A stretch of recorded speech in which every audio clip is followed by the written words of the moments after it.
pendant la majeure partie de ma vie, j'ai cru que quelque chose n'allait fondamentalement pas chez moi. Peut-être que si je parlais moins, souriais davantage ou travaillais plus dur, mon père me regarderait enfin comme il regardait mes frères. Mais peu importe ce que je faisais, peu importe tous mes efforts, il ne me voyait jamais de la même manière. Il ne m'a jamais regardé avec fierté ou chaleur, juste une froide indifférence. Je m'appelle Alina et j'étais la personne invisible dans ma propre famille.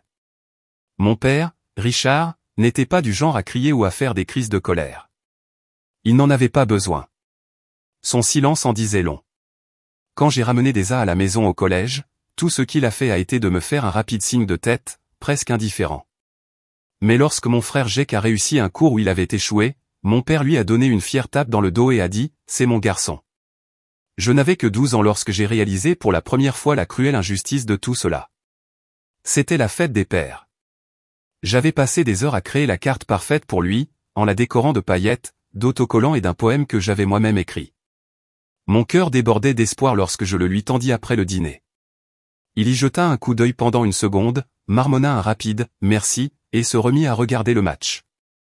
5 minutes plus tard, mon frère Ryan est entré, lui a tendu une tasse achetée en magasin qui disait « Papa numéro 1 » et papa agit comme s'il venait de gagner un trophée du Super Bowl. Je restais là, serrant ma carte, me demandant pourquoi la mienne ne suffisait pas. Je n'ai jamais pu comprendre pourquoi ils ne se souciaient pas de moi comme ils se souciaient d'eux. Ryan et Jake étaient les Golden Boys. Ryan était l'athlète vedette, battant toujours des records scolaires et gagnant des articles dans le journal local. Jake était un charmeur au langage doux, se liant facilement d'amitié avec les enseignants, les parents et toute autre personne sur son chemin. Et moi? J'étais la fille calme et maussade, la fille qui passait des heures seule dans sa chambre, à écrire des histoires ou à dessiner. Ma mère essayait de me consoler, me disant toujours que j'étais spécial aussi. Mais même elle connaissait la hiérarchie dans notre maison. Si Ryan voulait la dernière part de pizza, il l'avait. Si Jake avait besoin d'argent, papa le lui remettait sans poser de questions. Un jour, j'ai demandé un nouveau carnet de croquis et papa m'a renvoyé avec un cruel « À quoi ça sert ?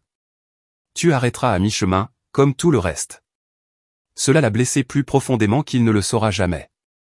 Au dîner, je me suis assis tranquillement pendant que papa interrogeait mes frères sur leur journée, leurs projets et leurs objectifs. Il ne m'a jamais posé une seule question. Si j'essayais de parler, mes paroles étaient généralement accueillies par un grognement dédaigneux ou un sourire forcé. J'ai donc appris à rester silencieux, à ne pas interrompre leur attention. Mais en moi, quelque chose grandissait. Ce n'était pas seulement de la tristesse, c'était quelque chose de plus aigu. Colère. Détermination. Et je ne pouvais pas encore le nommer. J'ai commencé à travailler plus dur, à me pousser à exceller, non pas parce que je pensais que papa le remarquerait, mais parce que je voulais compter pour quelqu'un, même si ce n'était que moi-même. J'ai arrêté d'essayer de gagner son amour. Au lieu de cela, je me suis concentré sur la construction d'une vie qu'il ne pouvait pas ignorer ou une version de moi qu'il n'aurait d'autre choix que de voir. J'en avais marre d'être la fille oubliée. Un jour, je me suis promis qu'il se souviendrait de moi. Non pas comme la fille tranquille et négligée, mais comme la femme qui a tout changé.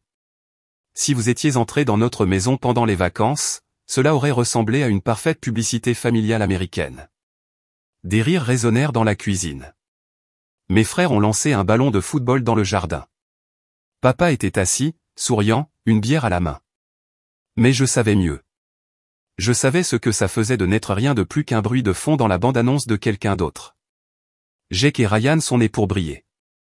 Ou du moins, c'est comme ça que papa l'a fait croire. Jake, l'aîné, avait un don pour le charme. Il pouvait parler de tout. Il n'a jamais étudié, mais d'une manière ou d'une autre, il a quand même réussi chaque cours, son clin d'œil et son sourire narquois lui permettant toujours de réussir. Papa l'adorait.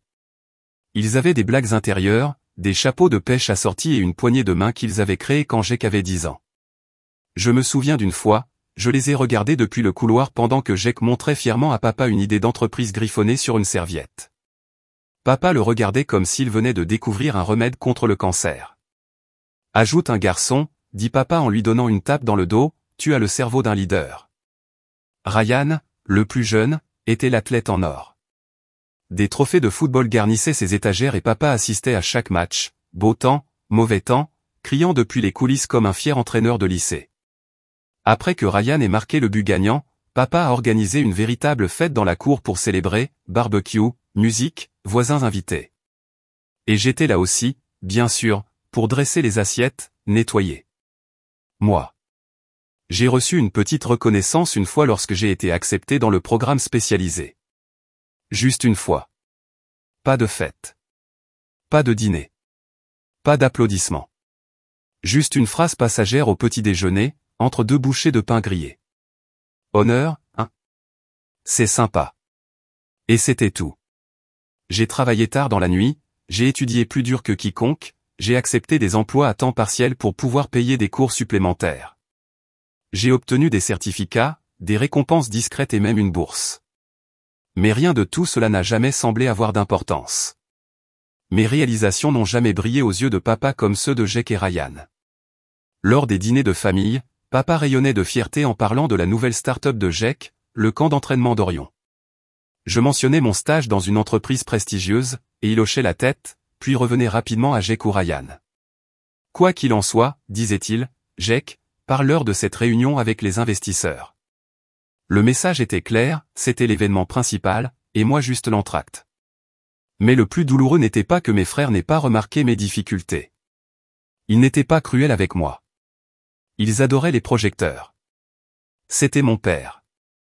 Je ne comprenais pas pourquoi il me traitait de cette façon. J'ai tout fait correctement.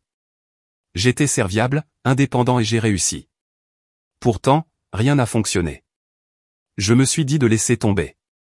Pour me concentrer sur moi-même. Pour ne plus avoir besoin de sa validation. Mais au fond, je le souhaitais toujours. Juste une fois, je voulais qu'il dise « Je suis fier de toi, Alina ». Non pas parce qu'il le devait, mais parce qu'il le pensait. Mais ce moment n'est jamais venu. Au lieu de cela, un moment différent est arrivé, un moment qui allait tout changer. C'était censé être mon moment, le point culminant d'années passées à travailler tard le soir, à sacrifier les événements sociaux et à lutter contre le doute de soi. J'avais créé ma propre petite start-up, une plateforme numérique innovante destinée à révolutionner le marché local. Ce n'était pas seulement une affaire pour moi. C'était le produit de chaque larme, de chaque nuit blanche et de chaque moment calme de détermination. J'y ai mis mon âme, croyant que cette fois, ma valeur serait indéniable. L'événement de lancement s'est déroulé dans une salle de conférence élégante et moderne du centre-ville. Investisseurs, presse locale et leaders de l'industrie se sont réunis, les yeux pleins de curiosité et d'anticipation. Je suis monté sur scène avec un mélange d'excitation et de peur, mon cœur battant comme s'il essayait de s'échapper de ma poitrine. J'ai commencé à parler de ma vision, des obstacles que j'avais surmontés et de la promesse d'un avenir meilleur que représentait ma plateforme. Pour la première fois, je me suis senti vraiment reconnu pour ce que j'avais accompli grâce à mon propre mérite. Après la présentation, l'énergie a changé. Les poignées de main et les félicitations ont afflué, et j'ai même entendu des extraits d'éloges de la part d'investisseurs chevronnés qui ont vu le potentiel de mon travail. Avec un sourire prudent, je me dirigeais vers un coin plus calme, m'accordant un bref moment de soulagement. Mais cette fierté allait bientôt être brisée. Plus tard dans la semaine, la famille s'est réunie à la maison pour notre dîner de fête habituel. Comme toujours, ce fut une réunion construite non seulement pour partager nos réalisations mais aussi pour renforcer la hiérarchie en place depuis des années. Mes frères sont arrivés, confiants et à l'aise, échangeant des histoires sur leurs victoires et leurs événements marquants. Lorsque le dîner commença, papa prit sa place habituelle en bout de table. La conversation a été fluide, mais inévitablement, le sujet s'est tourné vers les réalisations. J'ai attendu, espérant juste un moment de reconnaissance. Je m'attendais à un signe de tête, peut-être un mot de respect. Mais au lieu de cela, la conversation a rapidement basculé. Mon père, commença papa, comme s'il avait répété, Ryan a réussi son 3e coup de circuit cette saison, dit-il, la voix ruisselant de fierté, tandis que les rires éclataient autour de la table. Et Jake, a-t-il poursuivi, j'ai entendu dire que vous aviez conclu un autre accord majeur pour votre nouvelle entreprise. Un travail fantastique, mon fils. Ces paroles se déroulèrent comme si elles avaient été pratiquées, chacune recevant les applaudissements qui lui sont dus. Je me raclai la gorge et essayai de parler. Je viens de lancer ma propre entreprise, ai-je commencé avec espoir. Avant que je puisse développer, papa est intervenu avec un geste dédaigneux. Oui, nous savons que tu es occupée, ma chérie, dit-il d'un ton léger, presque comme s'il faisait référence à une tâche insignifiante. La pièce tomba dans un silence inconfortable et personne ne remarqua ma tentative de partager mon triomphe. Cette interruption froide et dédaigneuse m'a envoyé un choc. Je me souvenais de chaque fois que j'avais tenté d'annoncer une victoire, pour ensuite la voir étouffée par les succès plus retentissants de mes frères. À ce moment-là, le poids de chaque effort ignoré, de chaque triomphe négligé, de chaque mépris tacite m'a frappé d'un seul coup. C'est à ce moment-là que j'ai réalisé quelque chose de profond. Peu importe à quelle hauteur je grimpais, peu importe le nombre d'étapes que j'atteignais, je ne serais jamais reconnu par la personne dont j'avais toujours désiré l'approbation. Et à cet instant déchirant, j'ai compris, je ne pouvais plus jouer le rôle tranquille dans ce tragique drame familial. Il était temps d'arrêter d'attendre l'approbation de mon père et de commencer enfin à vivre pour moi-même. J'avais pris une décision, je construirais une vie si indéniable, si vibrante et indépendante, qu'il ne pourrait plus me licencier. S'il continuait à prendre ce qui m'appartenait, s'il continuait à me voler mes moments, il serait peut-être enfin temps pour lui de faire face aux conséquences de son favoritisme incessant. Ce soir-là, après le dîner, quelque chose a changé en moi, non pas par colère, mais par clarté. J'ai arrêté d'essayer. Non pas dans le sens d'abandonner, mais dans le sens de ne plus rechercher une approbation qui ne viendrait jamais. Je n'ai pas discuté, je n'ai pas essayé de m'expliquer, je n'ai plus demandé à être entendu. Je me suis simplement tu. Je me suis retiré des réunions de famille et j'ai passé plus de temps seul, me concentrant tranquillement sur mes objectifs. J'ai quitté la ville pour louer un appartement modeste mais paisible à la périphérie de la ville, où je pouvais me plonger dans mon travail comme si c'était la seule chose qui me maintenait en vie. La start-up que j'avais lancée, à peine reconnue par ma famille, est devenue mon monde.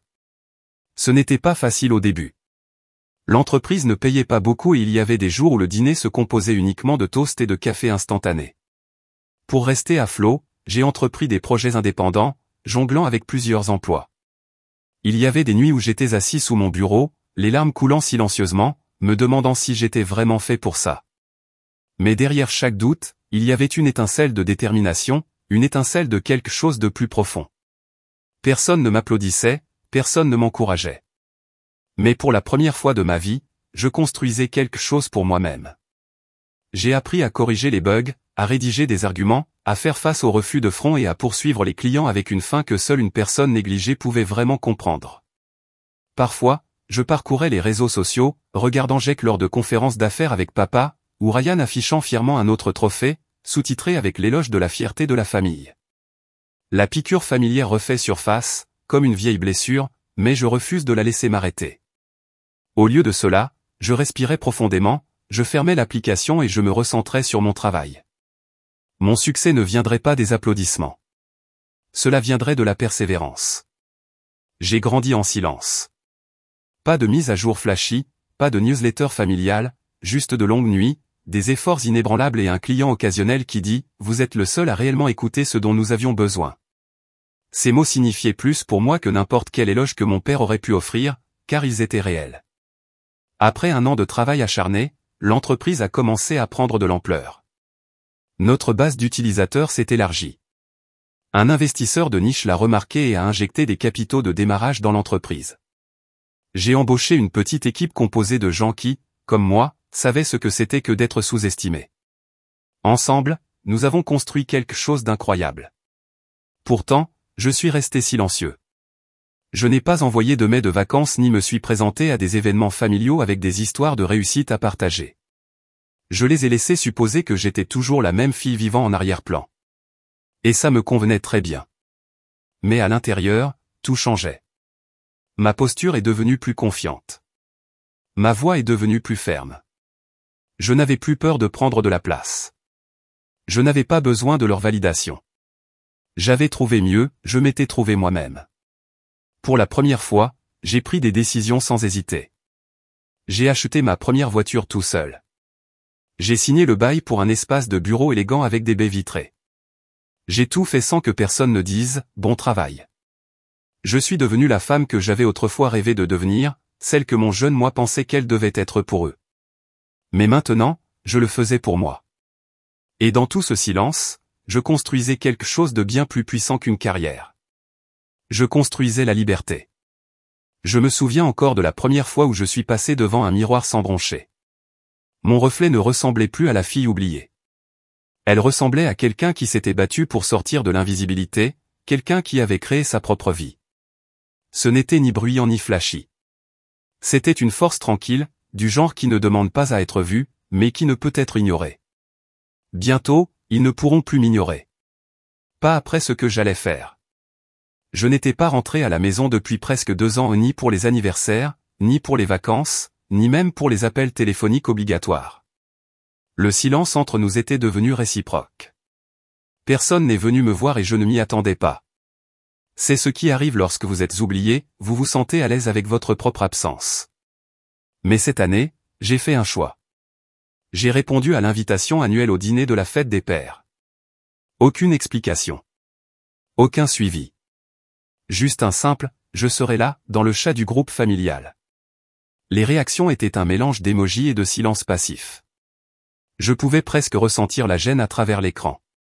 La nuit précédente, je me tenais devant une élégante voiture de luxe noire chez le concessionnaire, signant des documents sous un faux nom de famille que j'avais légalement changé après avoir lancé mon entreprise. Ils ne le reconnaîtraient même pas. Aucun d'eux ne m'avait jamais demandé ce que je faisais ou qui j'étais en train de devenir. À côté de moi se trouvait une petite enveloppe noire. Les bords étaient coupants, le papier lourd et coûteux. À l'intérieur se trouvait un document juridique unique qui allait tout changer. La fête des pères est arrivée. Je me suis habillé avec soin, non pas pour impressionner, mais pour me rappeler qui j'étais devenu.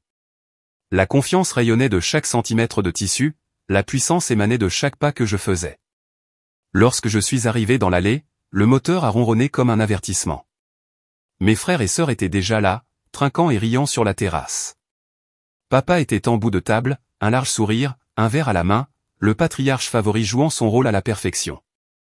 Ses yeux se tournèrent vers moi et, pendant un instant, la confusion brisa sa suffisance habituelle. Puis, un sourire. « Eh bien, regardez qui a finalement décidé de se présenter, » dit-il. Tout le monde se retourna. J'ai senti leur surprise s'installer dans l'air comme un épais brouillard. J'ai souri poliment. « Salut à tous. Bonne fête des pères, papa. » Le dîner s'est déroulé comme prévu, rempli de rires forcés et de coups subtils. Jake s'est vanté de son nouveau condo, Ryan s'est vanté de sa dernière promotion. Papa hocha la tête avec approbation, se réjouissant de la fierté de ses 2 fils. Et puis, ce fut mon tour. Je me levai lentement, le calme attirant l'attention de tout le monde. « J'ai apporté quelque chose pour toi », dis-je en regardant directement papa. Je suis sorti, laissant la porte entr'ouverte derrière moi. Quelques instants plus tard, j'ai conduit la voiture de luxe dans l'allée élégante, noire et impossible à ignorer. Je suis sorti, je suis rentré à l'intérieur et j'ai placé l'enveloppe noire sur la table devant lui. « Pour toi, papa. Bonne fête des pères. » Des halètements se répercutèrent dans la pièce. « Est-ce une voiture ?» demanda Jake en plissant les yeux vers l'allée. Ryan se pencha en avant. « Attends, tu as acheté ça. » Papa m'a regardé depuis les clés, complètement abasourdi. Il ramassa l'enveloppe, les doigts tremblants. « Qu'est-ce que c'est ça ? » « Ouvre-le, dis-je calmement, ma voix inébranlable. Tout le monde se pencha tandis qu'il dépliait le papier. Pendant un instant, son expression ne changea pas. Puis, ses yeux parcoururent la page, et lentement, son visage se vida de ses couleurs. Sa mâchoire se serra. « Qu'est-ce que c'est » aboya-t-il, me regardant maintenant. Je lui ai fait un long sourire indéchiffrable. « Lis-le attentivement. Tu verras. » Et sur ce, je me suis retourné et j'ai franchi la porte, me dirigeant directement vers la voiture. Alors que je m'éloignais, les cris ont commencé derrière moi. Mais je n'ai pas regardé en arrière. Parce que cette enveloppe n'était pas que du papier. Il s'agissait du titre de propriété de l'entreprise qui venait d'acquérir l'entreprise pour laquelle il travaillait. Son travail. Sa fierté. Son statut. Tout est désormais sous mon contrôle. Les réponses qu'ils attendaient s'éloignaient, se fondant dans un silence qui semblait suffocant. Finalement, Jake n'en pouvait plus. « Papa, qu'est-ce que ça dit ? Que se passe-t-il » Sa voix se brisa, désespéré de trouver de la clarté. Papa leva les yeux, le visage cendré, la bouche s'ouvrant et se fermant comme s'il ne trouvait pas le souffle pour parler. « C'est un transfert de propriété, marmonna-t-il, la voix faible, presque comme si les mots étaient trop lourds à gérer pour lui. Un renversement d'actifs. Tout cela. L'entreprise, la maison, mes actions. La panique transparaît dans sa voix. Jake et Ryan restaient figés, leurs esprits s'emballant alors qu'ils traitaient ce qu'ils entendaient. Ryan cligna des yeux, luttant pour saisir l'ampleur de tout cela. « Attends, tu me dis que ce document signifie qu'elle possède tout ?» Cette prise de conscience les frappa comme une gifle, et un épais silence s'installa dans la pièce. Mais ce n'était pas le genre de silence qui comblait un vide gênant. C'était oppressant, étouffant. D'aussi loin qu'ils se souviennent, leur père avait été le pilier, la force inébranlable qui assurait la stabilité de leur vie. Celui vers qui tout le monde se tournait pour obtenir des conseils. Mais maintenant, c'était lui qui était à genoux, son empire s'effondrant sous ses yeux. Ses fils restaient là, impuissants, ne sachant pas comment gérer la situation qui se déroulait devant eux. Jake recula de la table en titubant, son visage rougi d'un rouge profond d'incrédulité et de rage. Comment diable a-t-elle fait? Comment a-t-elle pu faire ça? Siffla-t-il, sa voix montant sous le signe de la colère. Elle n'est rien. C'est nous qui avons travaillé pour ça. Comment a-t-elle pu? Papa leva une main tremblante, essayant toujours d'accepter l'énormité de ce qui venait de se passer. Elle ne l'est pas. Elle n'est rien, dit-il, la voix brisée par l'émotion. Elle est tout. Les sourcils de Ryan se froncèrent de confusion, la certitude arrogante qu'il avait autrefois définie remplacée par un sentiment naissant d'incrédulité. Que veux-tu dire, papa? Que se passe-t-il? Comment a-t-elle pu? Tout lui appartient, murmura papa, les mots s'échappant à peine de ses lèvres. Elle est propriétaire de l'entreprise.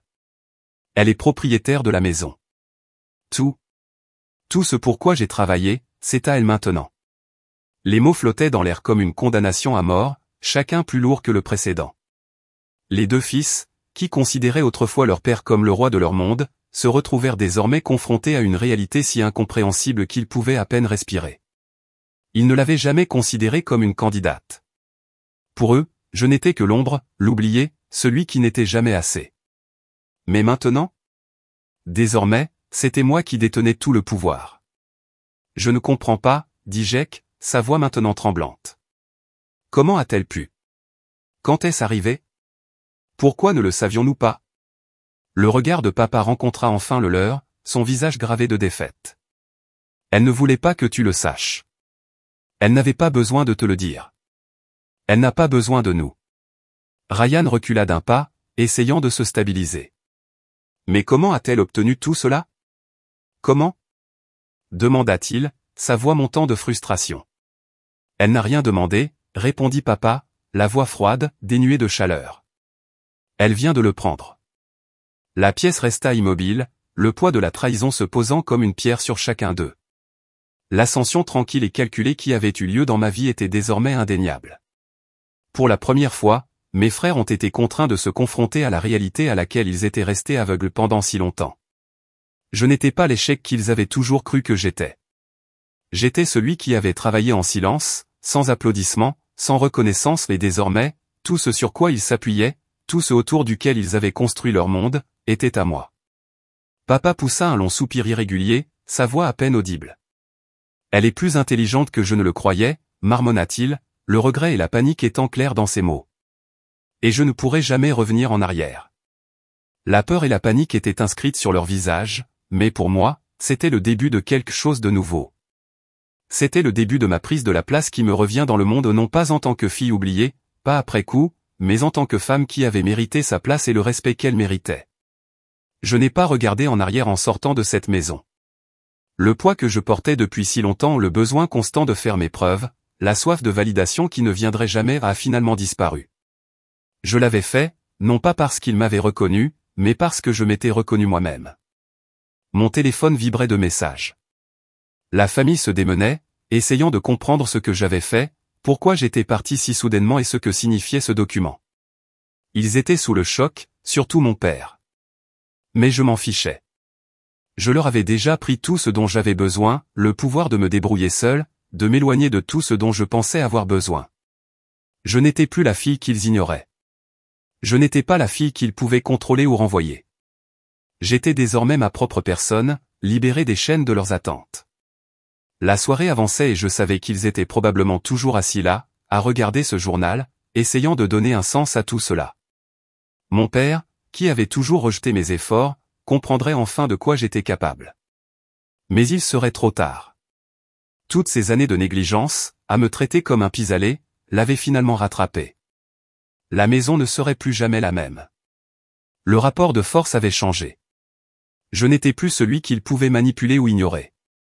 Et quant à mes frères et sœurs, qui s'étaient toujours battus pour l'affection de leur père et ne m'avaient jamais considéré comme un égal, ils réaliseraient enfin que je n'étais pas qu'un acteur secondaire dans leur monde. Je n'avais pas besoin de leur approbation. Je n'avais pas besoin de leur amour ou de leur reconnaissance.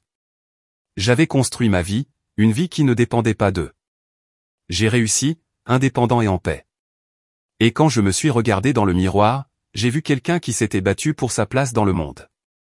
Quelqu'un qui n'avait pas besoin de regarder en arrière pour savoir qu'elle avait gagné. La porte s'est fermée derrière moi. J'étais parti, mais ce faisant, j'avais aussi marché vers mon propre avenir, un avenir qui était entièrement le mien.